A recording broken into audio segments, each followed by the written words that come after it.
Salga, Ellen. No saldré. Obedezco órdenes de la señorita Catherine, no de mozos de cuadra. Salga. Vaya. Haz caso, Ellen.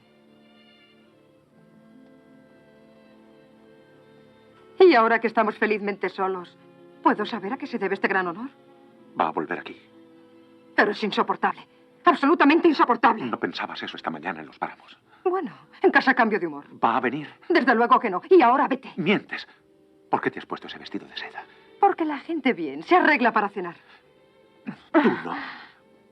¿Por qué quieres ganar sus ridículos halagos? Ya no soy una niña, no puedes hablarme de ese modo. No estoy hablando a una niña, estoy hablando a Katy. Mi Katy.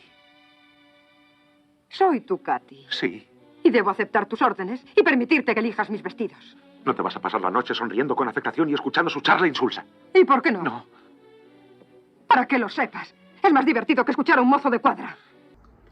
Uno de los rasgos más singulares de Cumbres Borrascosas es su estructura narrativa. La historia se abre con la llegada del señor Lockwood, que alquila la granja de los tordos, es un forastero, y tiene que ir a ver pues, a su casero, Hibbley, que es un hombre hosco, poco hospitalario y que tiene una casa sumida en las tinieblas. Cada personaje va a su bola, entonces cuando aquel entra en esa casa no entiende nada y está perturbado diciendo: no entiendo a la gente que habita esta casa, no entiendo a mi casero, no entiendo nada, aquí pasan cosas. Y desde esa mirada externa y desconcertada habla con la ama de llave, que se llama Neil Dean, y le dice que le relate lo que pasa en esa casa o la historia familiar. Y ella le cuenta toda la historia de la generación de esas familias y le va narrando todo. Es un relato que hace la ama de llaves para contarle todo lo que ella ha vivido, lo que ella ha visto y lo que ella sabe. Y la novela se construye así, como un entramado de voces medidas, que es relatos dentro de relatos. Testimonios filtrados de la memoria, el juicio moral y el interés personal. Depende de quién te cuente ese trozo de la historia, es de una forma u otra. Ninguna es completamente fiable. El lector se ve obligado a reconstruir los hechos, a leer entre líneas y a confiar de su criterio. Es decir, desconfío de las interpretaciones ofrecidas porque estoy conociendo a los personajes y esto igual no es así. Y esta complejidad formal es extraordinaria para su tiempo.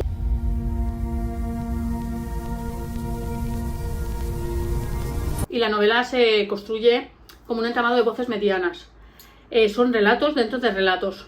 Y eso es muy bueno. Son testimonios filtrados por la memoria, el juicio moral y el interés personal. Ninguna es completamente fiable. No te puedes fiar de quien te está contando los hechos porque es como él lo ha vivido. Y no es realmente como tú lo vives, sino como es la historia. Entonces, cuando vas leyendo, tienes tú que reconstruir los hechos, leer entre líneas y desconfiar de las interpretaciones ofrecidas. Esta complejidad formal, extraordinaria para su tiempo, construye la novela con una modernidad sorprendente, porque me está contando esta historia, pero yo sé que él era muy vengativo, entonces igual no es así. Entonces vas construyendo, a medida que conoces a los personajes, vas ampliando tú lo que piensas de cada situación. Creo que todo el mundo sabemos de qué va, pero tampoco quiero contar mucho por si alguien no lo ha leído, no hacer un spoiler. Pero digamos que está Cumbres Borrascosas y está la granja de tordos. En una vive una familia donde adoptan a Hibbley, que lo tienen amargado, que le maltratan y siempre le dejan claro que no pertenece ahí. Y la granja de los tordos, que es Linton, que es la pureza, la aceptación social, el refinamiento. Y como Catherine acaba casándose con la familia Linton, pero sabiendo que ama locamente a Hibbley, un niño de origen desconocido que ha crecido con ella y ellos piensan que son almas gemelas. Es un amor obsesivo, un amor fuera de todo lo común, como si no saben estar uno sin el otro, siempre vuelven uno al otro, siempre se destrozan, siempre se aman con pasión. Es una relación muy turbia y muy potente.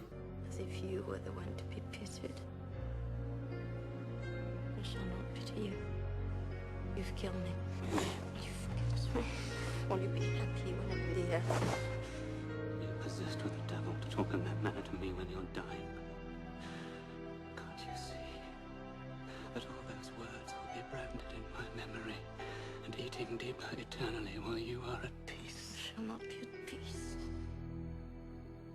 Why did you betray your own heart, Kathy?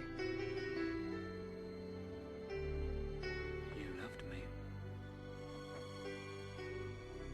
Then what right had you to leave me? The poor fancy you felt of the Linton. Nothing that God or Satan could inflict would have parted us. you, of your own will, did it? I've not broken your heart, Kathy. You have broken it. And in breaking it, you've broken mine. If I've done wrong, I'm dying for it. You left me too. But I forgive you. Forgive me. So hard. So hard. To forgive. Yo te diría más o menos que es así. Y cuando Catherine se casa con Linton es muy importante porque ella no quiere casarse con él, ella ama a otro, pero tiene que casarse porque ella es mujer en una Inglaterra victoriana y tiene que cuidar su posición social y su aceptación social, ella no puede elegir lo que hace.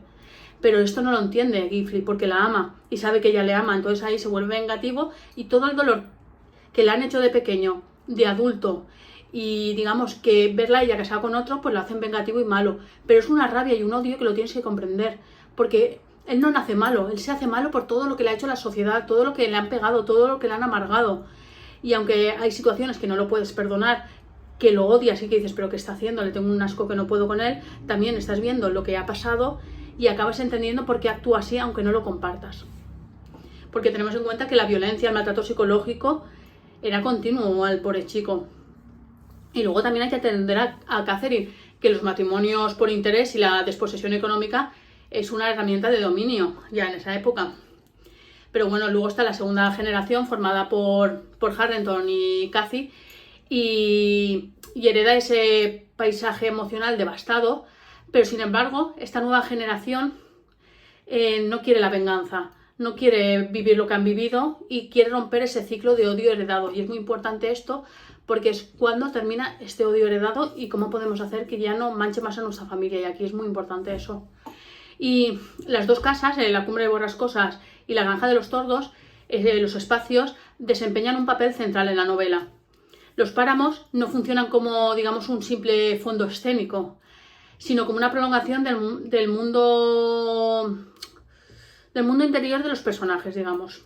El viento constante, la lluvia, el aislamiento crean una atmósfera opresiva, de violencia. Te hace una sensación de encierro emocional, de querer huir, de libertad. Cumbres Borrascosas se presenta como una casa expuesta a la intemperie, asociada a la violencia, a la venganza y a la brutalidad cotidiana, y en cambio la Granja de Tordos está idealizada como orden, civilización y refinamiento. Pero en la novela, cuando lees, te muestra como cada casa lo ven desde fuera la gente, pero ella intenta evitar idealizar estos espacios. Es como que sí, hay una que parece refinamiento, pero es que hay hipocresías, hay miedo y sobre todo no entendemos bien lo que pasa dentro de esa casa, y la otra lo que le pasa es que tiene mucho odio y mucho maltrato. Entonces es como que no lo idealiza y te deja ver que por qué cada una es así, y eso es muy importante. Y desde el punto de vista, la caracterización de Gilfrey es uno de los personajes más complejos y más potentes de toda la literatura, porque no es un héroe romántico, ni tampoco es un malvado villano, sino que, claro, él ha estado marcado por la humillación, el maltrato psicológico y físico, la exclusión y la desigualdad de clase. Y encima la persona que más ama, que está obsesionado, que es su alma gemela, se casa con otro. Y su crueldad, digamos que no aparece como una maldad abstracta, sino como la respuesta deformada a una vida de desprecio. La novela muestra con lucidez, y está muy bien expresado, cómo la violencia social puede engendrar violencia personal, y sin por ello absolver moralmente a quien decide ejercerla, que eso también lo deja muy claro. Y luego está Catherine, que es verdad que se casa con el otro, pero encarna una tensión fundamental. Ama a Gilfrey con una intensidad radical, con una obsesión, no sabe estar sin él, pero elige un matrimonio que le garantiza seguridad en su estatus. Su conflicto no es una simple decisión sentimental, es el reflejo del peso de las expectativas de género y de la clase sobre las mujeres en la Inglaterra victoriana. Y la relación entre estos dos, pues, es obsesiva, es muy peligrosa y a la vez es muy romántica también. Es que es una mezcla que no sabes qué pensar de esta relación. Y Leer Cumbres Borrascosas es enfrentarse a una visión radical entre Yo diría que es una visión radicalmente pesimista de las relaciones humanas, pero también honesta. Emily Bronte no romantiza la violencia ni la convierte en ideal amoroso. El daño tiene consecuencias, y consecuencias graves. Y el daño se hereda y deja marcas profundas, y actuamos porque heredamos ese dolor o sentimos ese dolor. No es una novela cómoda ni complaciente, y quizá no sea un libro al que se regrese por puro disfrute. Pero precisamente por eso sigue siendo necesaria. Obligar a pensar qué entendemos por amor, cómo gestionamos el daño recibido y hasta qué punto somos capaces de romper los ciclos de venganza. Y por su audacia formal, su complejidad estética y su potencia literaria, yo diría que Cumbres Borrascosas sigue siendo un clásico que no agota y que permanece en la memoria mucho después de dejar sus páginas, porque te ha hecho sentir asfixia, sentir amor y reflexionar en cada paso, y eso es muy muy importante. Y luego yo lo voy a leer, porque lo tengo aquí en mi libreta, lo que yo he anotado. Cumbres Borrascosas no surge de la nada, ni puede leerse solo como una rareza aislada. La novela dialoga con varias tradiciones literarias, pero lo hace de manera oblicua, tensa, sin someterse del todo a ninguna de ellas.